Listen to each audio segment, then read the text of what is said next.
This is the Whole Care Network.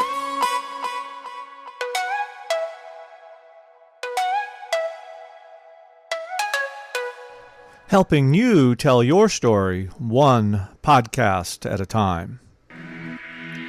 Content presented in the following podcast is for information purposes only. Views and opinions expressed in this podcast are solely those of the host and guest and may not represent the views and opinions of the Whole Care Network. Always consult with your physician for any medical advice, and always consult with your attorney for any legal advice. And thank you for listening to the Whole Care Network.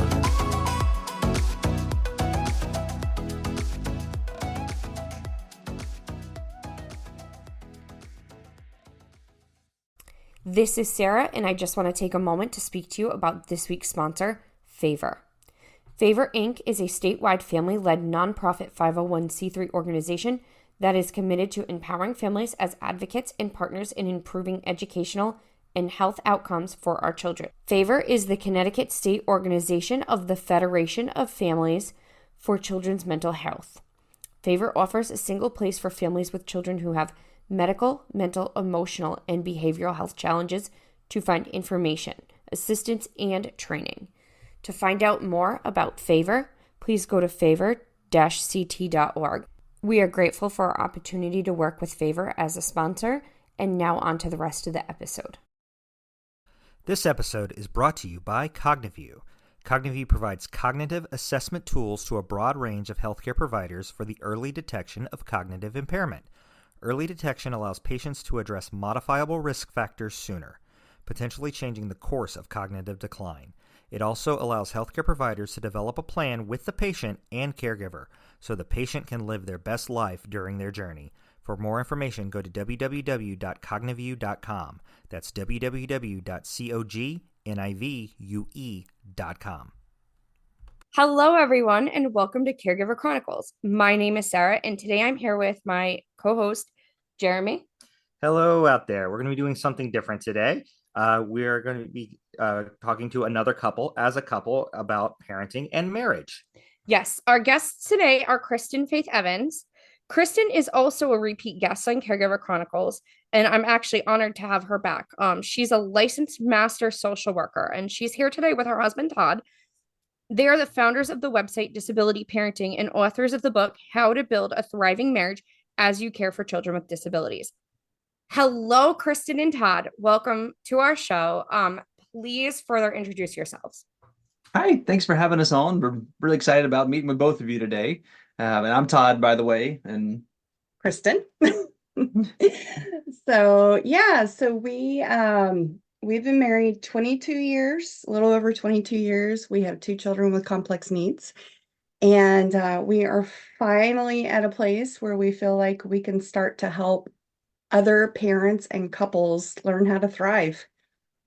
yeah, we've just had a journey ourselves trying to figure it all out and kind of just the struggles of it, as I'm sure many of you listening identify with, and we're kind of on the somewhat the back end of it. We still have lots of big struggles, it seems like every week sometimes, but we've gotten feel like through the hardest part, and we've learned a lot along the way, and we're just dedicated to trying to help others. We just really care and know how tough it is, but how rewarding it can be too. So we want to just encourage you to see that big picture and keep hanging in there and do anything we can to help other couples. All right.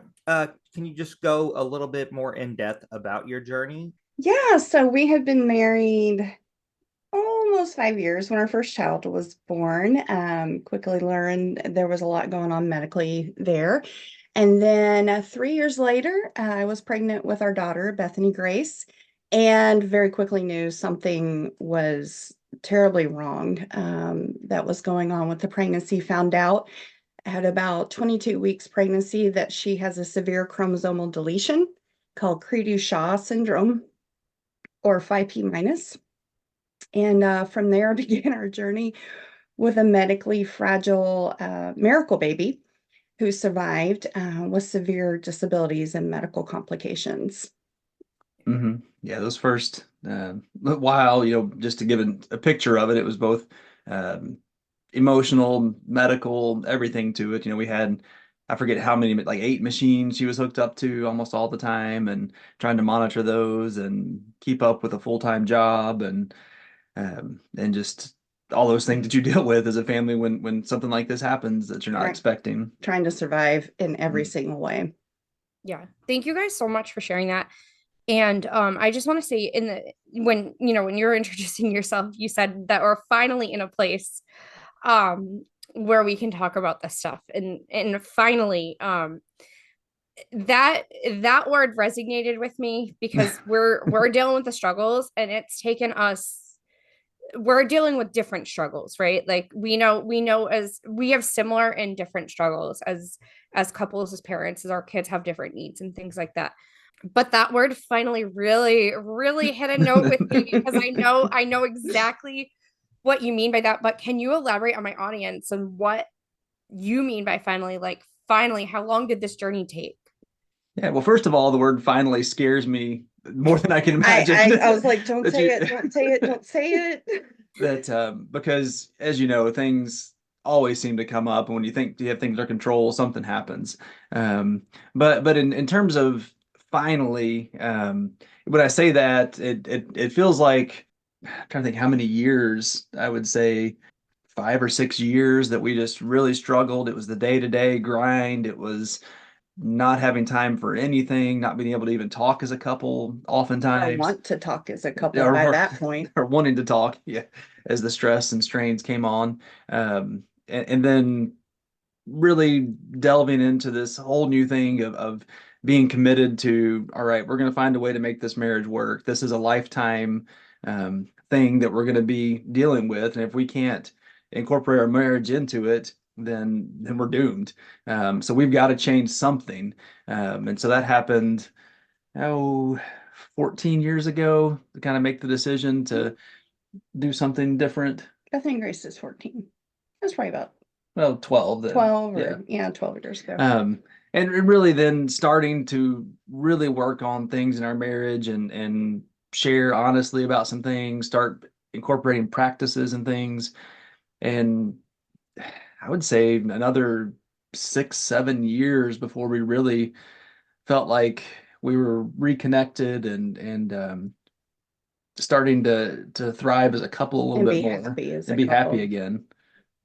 Yeah, but the thing back then was there was no one who could help us with our marriage. It's like we went to marriage counseling twice, and I love marriage counseling. I'm a mental health professional, but at the time they didn't know how to help us, and just told us to read a marriage book about the 7 principles, and it was all we could do to get to this marriage counseling session financially and caregiving. And it was like, we've tried all that, and what we've learned over the last decade is that there's additional skills that these couples have to develop to manage the stress and manage the grief. And so we stumbled through this and kind of learned about them in the last couple of years, researched and learned a lot through writing the book. And we're like, oh, that's what was happening 12 years ago. Wish we'd known that. So we just want to help other couples not stumble as much and be like, this is what's happening and this is how to help it. So definitely a journey. Well, thank you for sharing that. And I want to say too, like, you talked about managing the grief as a couple, and everybody grieves differently. Even spouses. Jeremy and I don't always feel the same way when a difficult situation comes up. But we tend to find a way to manage later. Sometimes it's after the conversation happens, and it's not always the most pleasant when it happens after. And and like you said too, marriage counseling, we went to relationship counseling before we were even married. And it was kind of like, you guys want to make it work, so it will. And that was pretty much it. But I feel like there's so much more to that. Can you talk a little bit about how special needs marriages fail, and what the statistics numbers are with that, and what you agree with and disagree with, all that? I love to talk about this because as we were researching for the book, we totally transformed the first chapter as I got to, I think I reviewed 185 professional studies and journal articles. And as I started reading, I'm like, there's not an 80% divorce rate. In fact, there's journal articles that have done studies just to show that is not accurate. It was actually someone who just kind of spouted that statistic, and then it just caught on. And what we decided was, when we were struggling and we're like, we heard this 80% statistic, we're like, well, we have two kids with complex needs. What's our chance? And we felt doomed, like Todd said. We felt like our marriage was doomed. What's the point to work on it? Because it's probably not going to survive. So the conclusion from reading all these articles and all these studies is researchers don't agree. That's the problem. They don't agree. Studies don't show a statistic. And people like to hold on to a statistic. Well, there's not one. So what they have found is that a lot of couples have no increase in risk, to up to double is the highest, which was only one study. And that right now is at the highest 70%, because the marriage divorce rate in the United States has gone down to 35%. And what they're finding is that it's more in the middle of the road. And there are increased risk factors. Obviously, we have increased stress on our marriage in so many ways that other couples never have to deal with. But we just want to give couples hope, because What the research also shows is that couples that go through this and stay together, they find more joy and contentment and deeper and intimacy, deeper intimacy in their marriage. satisfaction. And So the research is actually focusing on that more. So the research is actually starting to shift. Yeah. But yeah, specifically about stressors that come along. I know, speaking from my perspective, my job in the family is finances often, and there got to be times where the stress levels just from that just were terrible. You have doctor's bills, you're afraid to go to the mailbox, there's more collections calls coming. And what do you do with all that? You want to pay your bills, you want to be a good person and do it, but you can't. And then it's a stress like that. But the bigger piece of any of the stresses is then that spills over oftentimes into other parts of the relationship, and you find yourself fighting over dinner and what to fix for dinner, and passionately yelling at each other, but it's really stemming from something else. So for me, that's one of the big stress areas that I felt like was a struggle in our marriage, and we see in other marriages of people raising children with disabilities. What's a stressor? Yeah, that's your perspective. From my perspective, when Bethany Grace was little, and this is about what tore our marriage apart. I'm caregiving all day. I'm taking Bethany Grace to the appointments. I'm taking her to the ER where she's about to crash. I'm hearing all these devastating reports, and still I was suffering from PTSD at that point. And the chronic stress response and emotional grief for me all day long, which you were not in all day long. And we respond to grief in different ways anyway, in stress. So here I am with this. Todd's so stressed out about the finances, he doesn't have the emotional energy to even acknowledge my grief and my stress.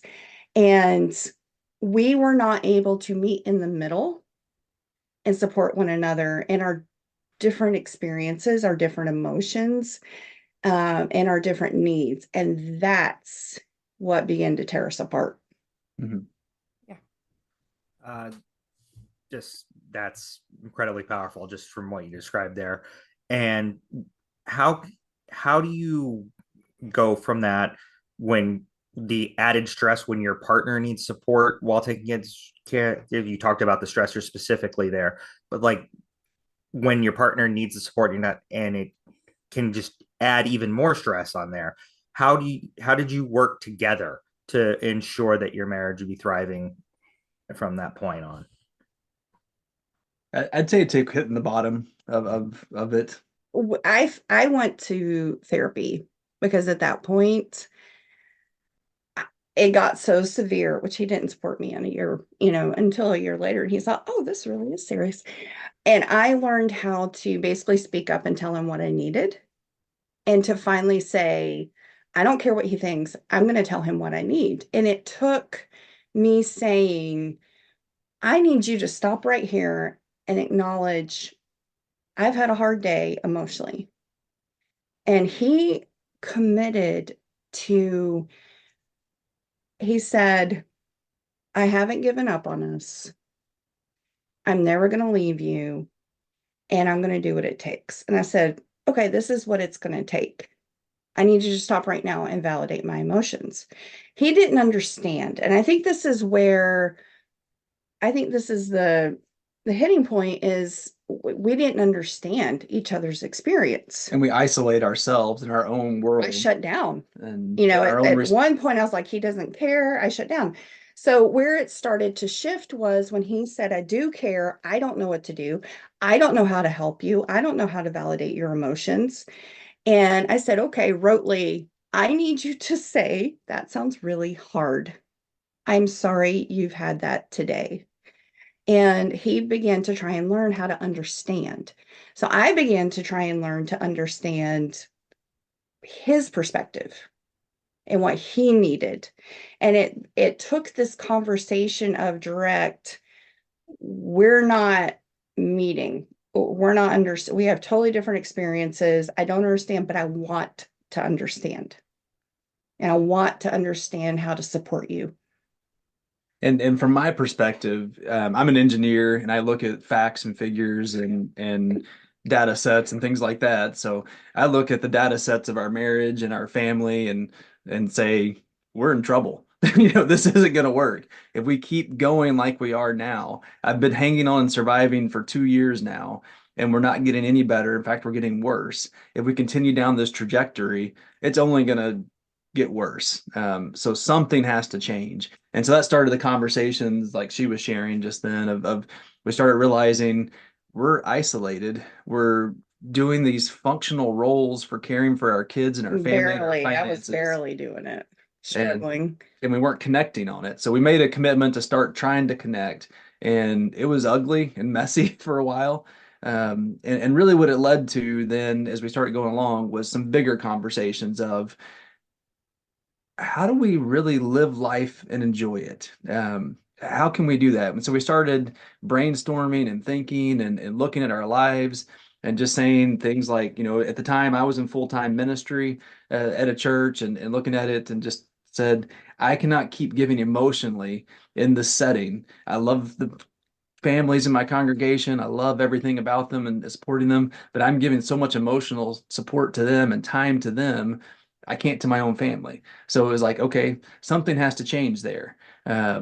So we started looking at, okay, what do our careers look like in light of who we are now? At that point. Yeah, you had to give up yours. So how do we make this work? And that started for us. We're very spiritual people, but a couple years of praying about where do we go? What do we do?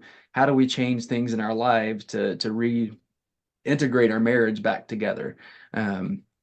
And so we started getting creative and finding ways that ended up leading to a career change for me, us moving to a new location, new city for, job purposes, basically. Well, medical and medical system and school and doing all that. So I'd say that's a lot of words, I guess, but really it's coming out of our isolation to begin to break down the barriers that have built up between us because of the stress of the situation.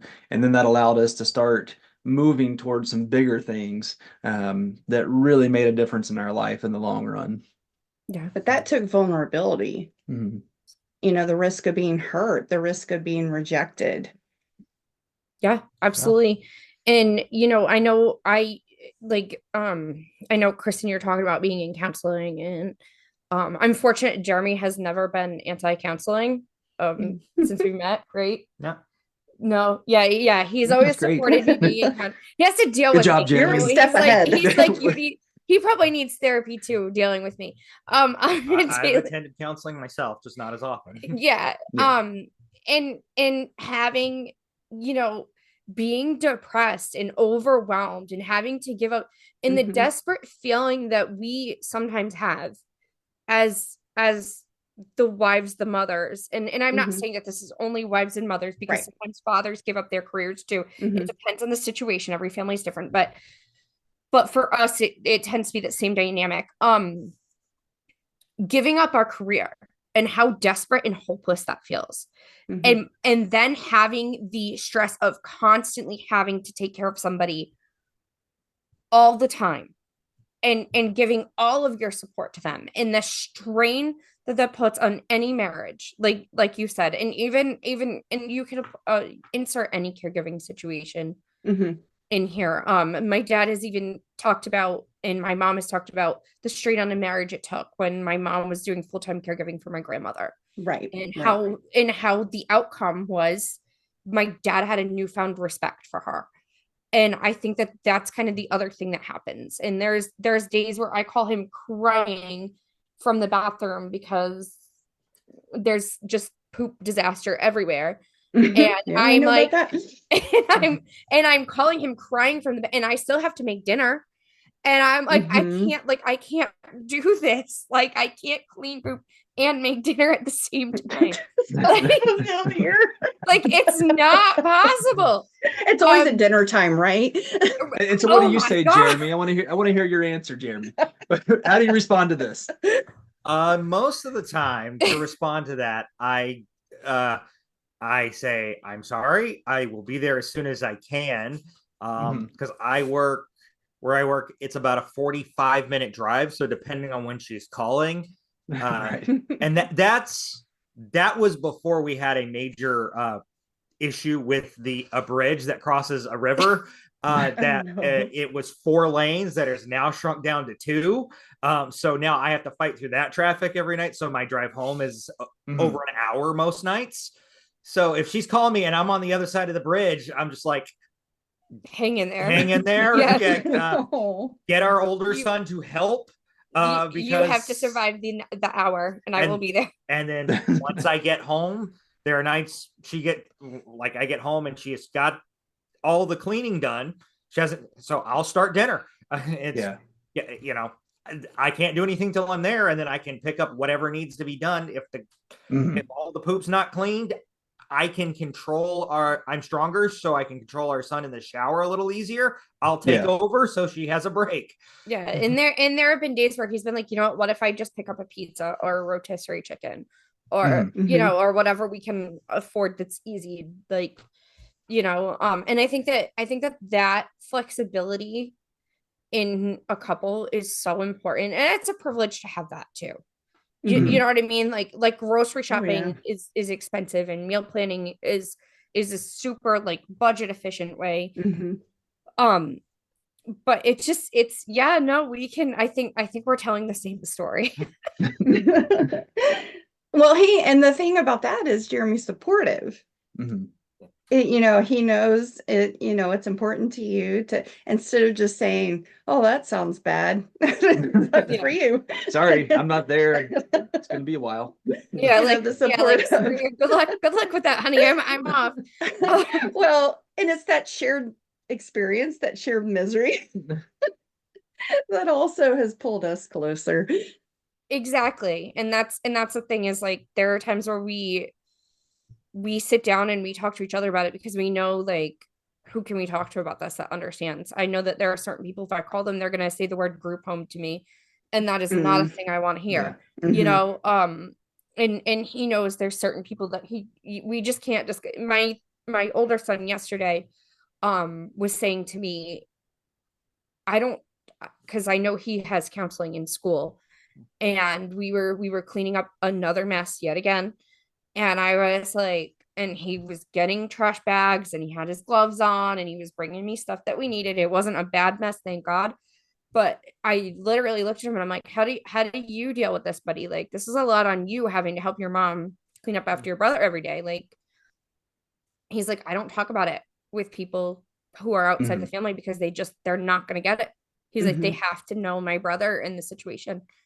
And that's the thing that I think Jeremy and I deal with, is they have to know what we're going through. And It's just parents. So I know that this is all what led you to your book. So let's talk about your One book. sec, one sec. I want to say, Jeremy, good job. I'm proud of you. We don't hear that enough as couples, Especially husbands. especially husbands. So I want to say that that's wonderful how you're supporting Or dads. Sarah and working on that. And I just want to make sure and take time to validate that and say that's excellent and encourage you to tell each other that, because we don't hear it enough even from each other as a couple. So, so anybody else out there too, I'm sure you're doing a good job. Tell your spouse they're doing a good job too. That's an important part of relieving some of that stress and sharing that burden together. Absolutely. I never say a unkind word about him. Once in a while, I'll tell him he's a pain in the butt. All right, maybe that's more than once in a while. It's at least once a week. Yeah, I'm sure that's Who's counting? I mean, he says it back, but it's just, but it's so important as a couple to respect each other too. Mhm. But yeah, I do want to talk about your book. Well, tell us more about your book.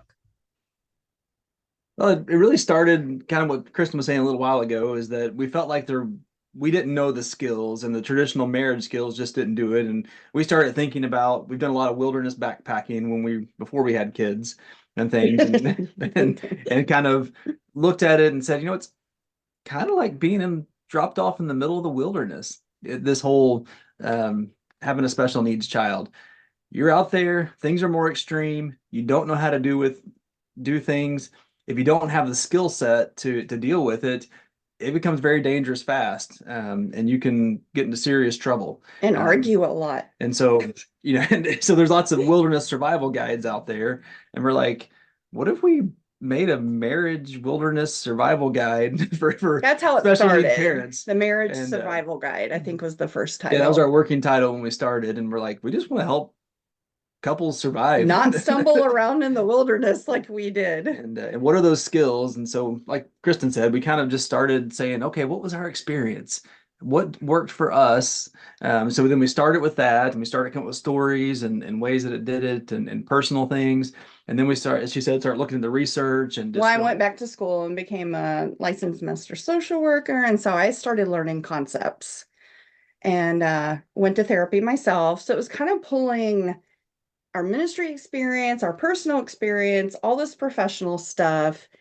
But then we still didn't have words for a lot of it until the research. I'm like, chronic grief, what is that?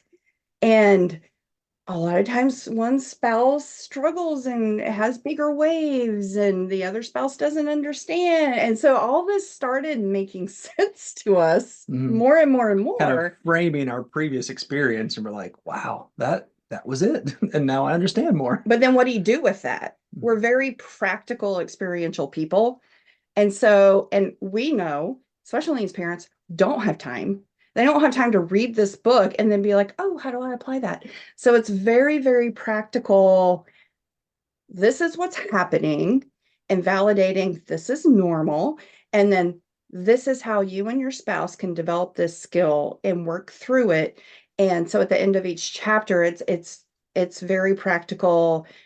Choose one of these skills and commit to doing it this week or the next couple of weeks. And this is exactly how you do it. So yeah, it is kind of like a guide where you don't have to think about it. You just really, oh, aha, that's what's going on. and kind of like a guide as well. When you have a big issue or problem that you feel like you're dealing with, you can flip to that chapter and read, say, okay, I need help with grief. What can I do here? Or we're having a really tough time connecting on scheduling and the practical parts of life. Communication. We can't even get past the who has OT today and a doctor's appointment to have time to actually have a real conversation about how did your day go? Or even, something like intimacy, and just, I'm not feeling intimacy in our marriage. It's just a void. How do we even address that with each other? So we got a chapter on that as well. And why? Because of the chronic stress. Hello, and there's people in our house. And yeah, so we're excited if you can't tell. No, I like the format of the book, and I like that it's not a book that like you said, caregivers and parents, forget it. We don't have time to read a book cover to cover sometimes.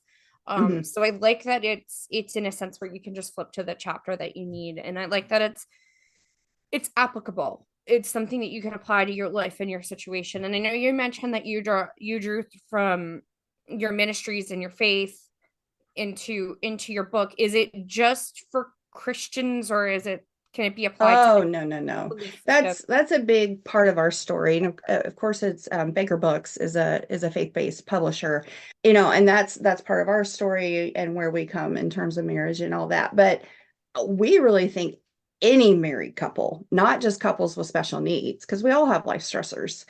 Any marriage couple could develop these skills. But there's a chapter on faith, and some people may prefer not to read that chapter, although it is one of the major factors that makes married couples resilient. I'll just say the research, but and throughout, when you put scriptures and but no, I've had people message me and say, I'm not a Christian. Is this book going to turn me off? We do not like beat people over the head or Yeah, I try to push it, or definitely not. I think any couple You'll could. find it throughout, but like as I said, I'm an engineer. I'm a very practical person, so that's a lot of what I tried to make sure we had in the book was this is a practical skill. This is something you can do to help out and break it down into some steps and some easy things to grasp onto and just try and do. For what fits you and Mhm. your couple and your needs.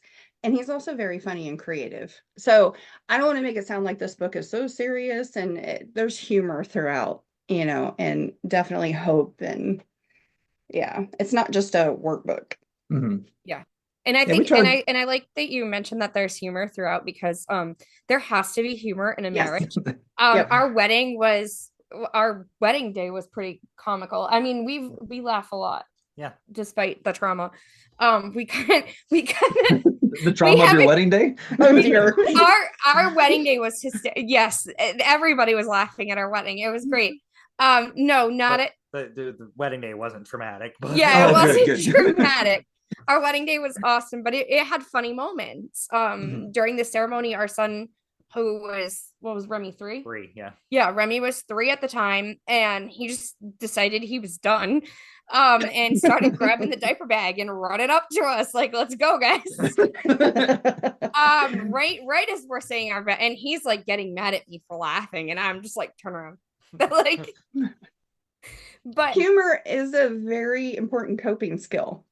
exactly. And we have a fun, dark sense of humor. So we can laugh through the tragedy sometimes. And I think that Mhm. that's important too. I think that if you take one thing that I learned working in healthcare at a young age was if you take everything too seriously, you're gonna cry every day. Mhm. And Yep. you have to take life with a grain Mhm. of salt sometimes. Like, don't you respect it, but don't always take it too hard. Mhm. And I love That's that. Yeah, that's like in our book. We're talking about some of the practical things you can do. Like that's one of the things you can choose at the end of one of the chapters is to practice this week is watch a funny show together. Pick one night this week. It could be a 20-minute sitcom or maybe you have time for a movie. Just after you get the kids to bed this week, commit to sitting down together, whether it's in bed or in the living room, whatever, and just watching a funny show. You need laughter. Yeah, and that's It's hard fun. for couples who have a child who is suffering. Mhm. The guilt of I shouldn't be laughing, I shouldn't be joyful, my child is suffering. And so that is a major, anyway, we talk about that in the book, but humor is very important. I appreciate that. Thank you. I gotta here, we both have special needs kids we have to take care of. Sometimes one of the parents isn't able to take care of because they need care themselves. Mhm. We had experience when she had COVID and she was in bed for 3 weeks, so I had to take care of her and the kids. We had experience where I passed out at work and had to go to the hospital and was diagnosed with a serious case of vertigo. And in that moment, I had to step up and take care of when she had the COVID. She had to step up and take care of me and the kids.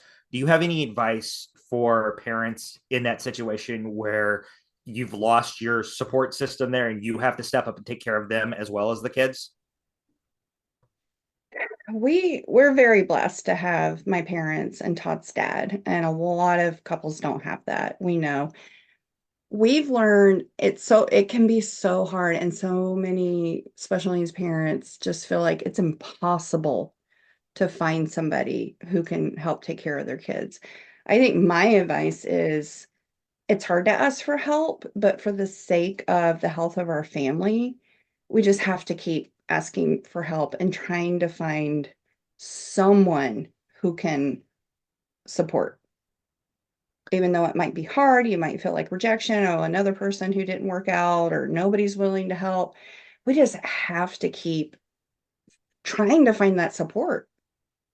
Yeah, I think that's one aspect is nurture those kind of relationships and try to find ways to do that. Which can be challenging. You can find local groups sometimes they'll help each other, but often those groups they're dealing with similar things with their family, so can't really help you as much. But even an emotional support in those kind of situations can help. I guess again, the practical side is we try to build margin in our life in every area that we can.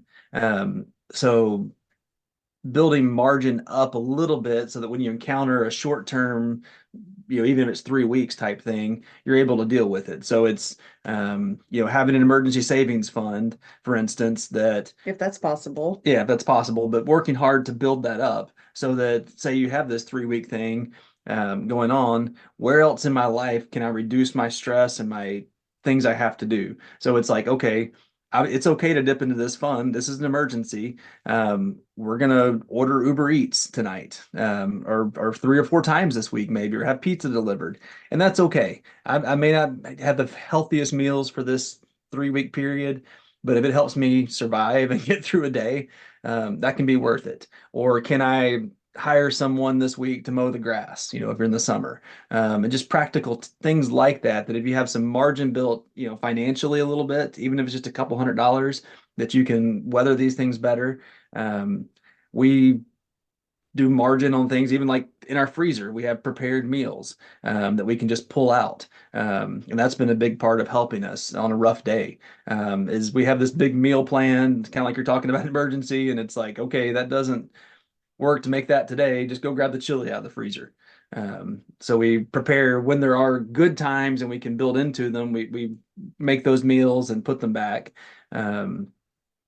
Even emotional margin and things and stress and levels. stress of keeping your stress levels healthy on a daily and weekly basis, so that when you encounter this super stressful situation, you're in a good place to weather the storm, really, and to be through with it. So it's taking care of yourself daily, emotionally and physically, and with those to be ready for those times, so that you can perform's the wrong word, but be in a better spot and be able to Get through to it. get through it. Yeah. But Thank your you so much. situation sounds pretty, I'm stumped. Like, what do you do? If you're sick, she's sick, your child's sick. Yeah, I mean, fortunately, we haven't had both of us down at the same time. That would be awful. Mhm. But there have been times where where one of us needed support, and we do have my parents close by who have dropped everything to help us. And when I had COVID, we had family Mhm. and family friends bring us meals and stuff like that. And his coworkers pitched in and sent a meal over to us. I was a healthcare worker in a long-term care facility at the time, and everyone was like, and it was the beginning of the pandemic, and everyone was like, oh my god, what is this family going to do? Yeah. Fortunately, no one else in the house got it that first time because it was brutal. The next time we all had COVID, it was not bad. It was really just fluffy noses, as my nephew would say. Yeah. And I guess one other thing I thought of as you're talking, be willing to ask for and receive help. I think, we look at whether it's this time of sickness or other times too, I think it's a general principle, but we look at, we don't want people coming over to our house, that's messy. We can't clean up the toys all the time. Or the dishes, or or the the dishes, laundry, or the, yeah. and so kind of embracing that and saying, this is our life. It's okay. if someone wants to come over and do something or help out in some way, I'm going to accept that, even if it means a little bit of embarrassment. It's going to help me in the long run. And our Like family, the health of our family. yeah, or the meals. That's being willing to reach out to somebody and say, hey, we're having a rough week. I know this is asking a lot, but is there any way you could do it to help us with a meal sometime this week? Or if you have a community, or for us, often it's our church that helps, for 3 months straight when we were in our roughest time. At least. It was No, almost, it was longer. 6 months might have after been she came 6. home from the Yeah. NICU. Our church brought meals to us Every single day. so for a while there, every single And day. gift cards.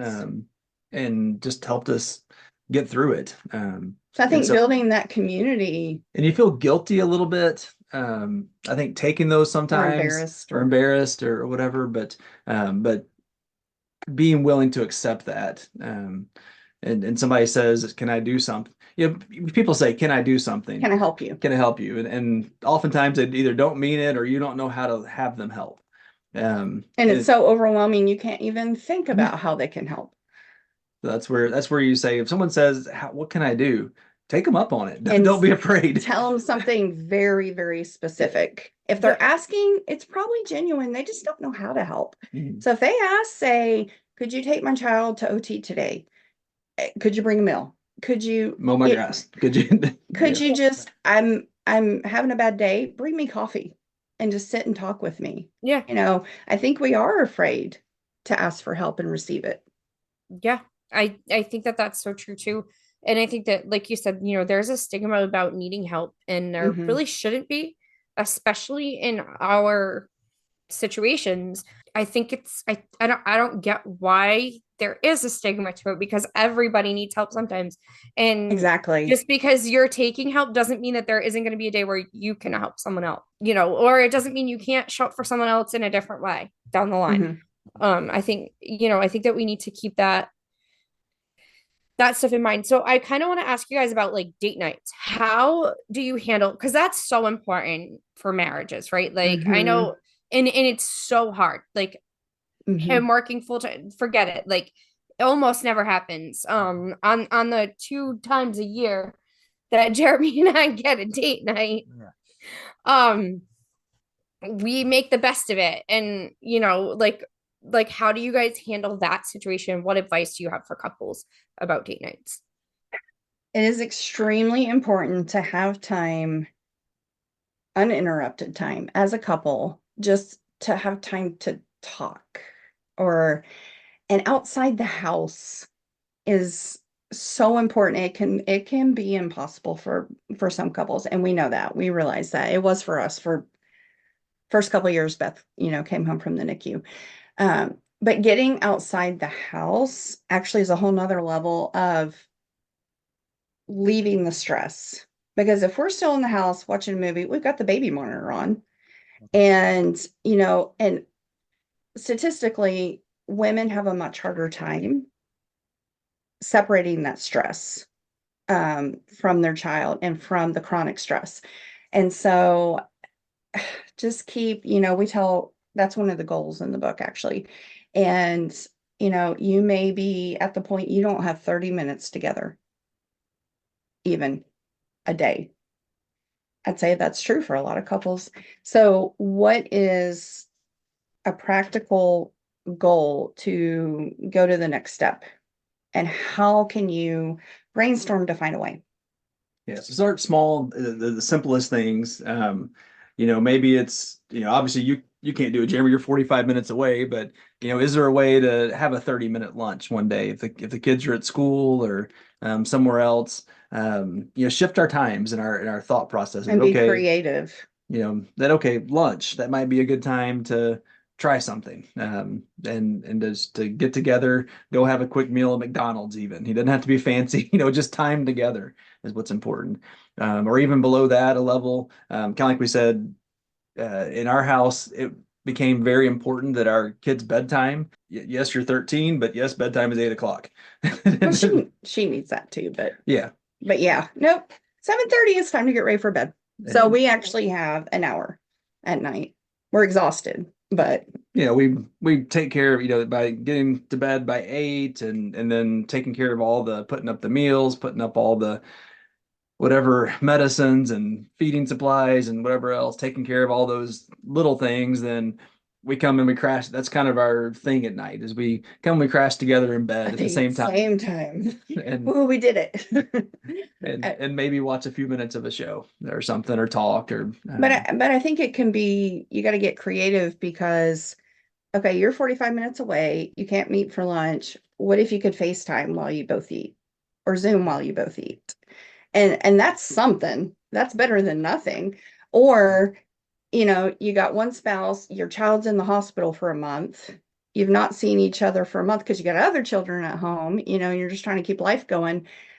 Instead of just talking on the phone, FaceTiming, just get creative. And then in creative too means incorporating other people, whether it's a church community that you can reach out to. Some of them have programs where they'll even offer to be with your child that's medically needy, and they have nurses available, things like that, if you're fortunate enough. There's respite programs by state, oftentimes, that you can get a certain amount of money to pay for respite care for a few hours a month. A grant for. Yeah, and we've got all that on our website. The respite, different respite. And some people are out, where there's not respite, and that's where it's just being creative, calling a college that has a nursing or a special needs program, or, just keep trying, just keep talking, just keep trying to find a way. Thank you so much for that. And I think it's important too, like with us with self-care, sometimes we have to take 5 minutes for self-care. And I think we need to make sure that we're remembering that I'm taking 5 minutes for myself today. I need to take 5 minutes for my spouse. Even if it's just like, I just hug him for 5 minutes, like, or hold his hand for 5 minutes. And then after that, it'll go away. That's an incredibly important point. And that's one of the things, it's the little moments that add up, because we don't have big moments, but it is the little gestures, the little moments. And even like you said, 5 minutes individually, just doing deep breathing and a progressive muscle relaxation for 5 minutes can make a tremendous difference in lowering your stress levels. We don't need big chunks of time because we don't usually have, that's important to have sometimes. But and as we grew, we found ways to do longer date times, whether it was a whole evening or even to get away for a couple nights, which takes 5 different caregivers to do that, and it's hard on our daughter emotionally. But it's necessary. That's what saved our marriage was. But start with the little things where you can, whether it's 5 minutes or 30 minutes. And you can build up to an hour and find ways to do it, because you're going to find how amazing those times are. Even 10 minutes. Yeah. And how much check more in every day, 5 minutes every day. I know I have this check-in with Todd at 9:00.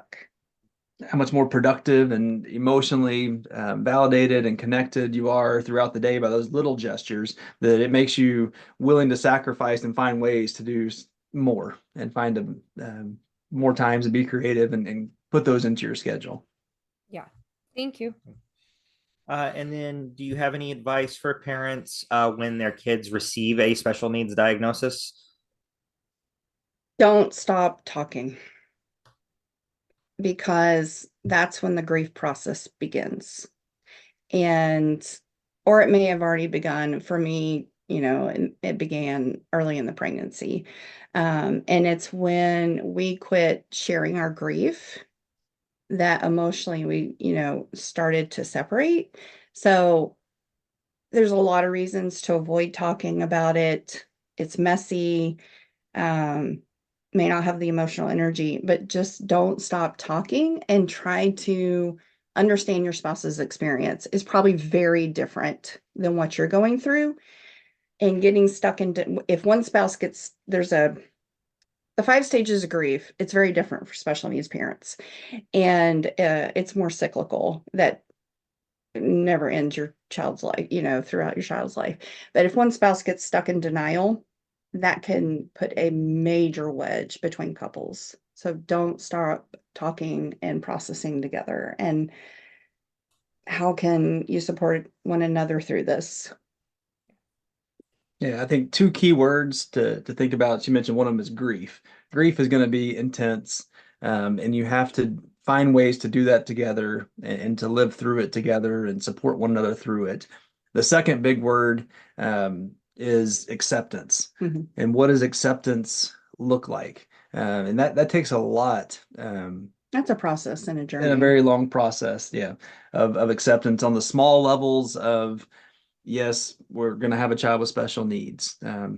That's okay. To the bigger things of like we're talking about career. My career is probably not going to be the same as I imagined and dreamed of. But how do I accept that? How do I make the best of it? How do I create an environment where we can still thrive and enjoy and be fulfilled? And what our goals may change, but that doesn't change our overall togetherness for life. And how can we reorient and adjust our marriage relationship? Yeah, and with this sure, new- third word, reorient. Yeah, it's in the book. I like that. Go ahead. Do you have a favorite self-care activity you do as a couple? One is lowering stress, I guess. Deep breathing hug. It seems cheesy, but it really is amazing and all the benefits it has. You start to notice even just hugging and not even doing deep breathing, but hugging for 30 seconds, your breathing begins to sink. You start breathing slower, it lowers stress, you feel closer. So that is like a 30-second thing. We support one another in trying to do what it takes to give each other a break, because the more that we care for ourselves, the healthier the marriage is going to be. And that is it is your own self-care, but it becomes a joint activity because it's my way or her way of giving this to each other. And like she'll say, honey, we've got dinner under control, I'm doing good right now, why don't you go for a run? And so it becomes not an isolating thing, but it's a mutual thing now. She's supporting me in doing that, and so I'm very encouraged by it. And I'll say, okay, I'll do that, and go out, and then I'll do something similar for her at another time. So that's one way. And the lower your stress and the less grumpy you are, not that you get grumpy, the better our marriage is. But I mean, I'd say the other thing we already mentioned was that time at night when we can just, when you have something positive you're looking forward to, that changes your whole perspective on the entire day. So Psychologically, yeah. So knowing that I'm going to get to have a few minutes with my spouse at night To watch a funny show. Or to hang out or just to sit there and hold hands, that gets me through so many things in the day, because I look forward to that and have that to know what's happening that night. So Yeah, absolutely. All right. And I guess my final question for you guys, where can my audience find you for more information? Yeah, so disabilityparenting.com. We have lots and lots of resources on that page. There's a link to about our book with all the links where it's sold, most places where books are sold. We're also on Instagram, Disability Parenting, and that's where we do a lot of the community building and kind of the encouragement and inspiration and sometimes tips or things. Yeah, like feeding tube tips or hacks, or because he's an engineer, he's come up with some pretty cool hacks that save us a lot of time. Yeah, so we have a blog with lots and lots of resources in those blog articles, a lot of free downloads, resources you can download for free. So yeah, please come out, visit us. We hope that it's encouraging and helpful. And if there's something we don't have, we encourage listeners to let us know and we'll try to find it. Awesome. Thank you so much. And we'll be sure to have all your links in our show notes. And I guess one more quick question. Sorry, I lied about that being the last question. When does your book come out? So the release date is May 14th. It's available for pre-order at this point. So yeah, May 14th, it will be shipped. or available ebook. And yeah, we're excited. Awesome. I'm excited for you guys too. Thank you so much again for chatting with us and just sharing your story. And it's good to talk to another couple that we can relate to. Absolutely. That understands. I want to thank everybody for listening to this week's episode of Caregiver Chronicles. If you liked this episode, please like, share, and subscribe to our podcast. You can visit our website, stelmachbrownmedia.com. And you can support our show, but really the best way to help us out is to share our show with a friend. And with that, we will see you next week. Goodbye, everybody.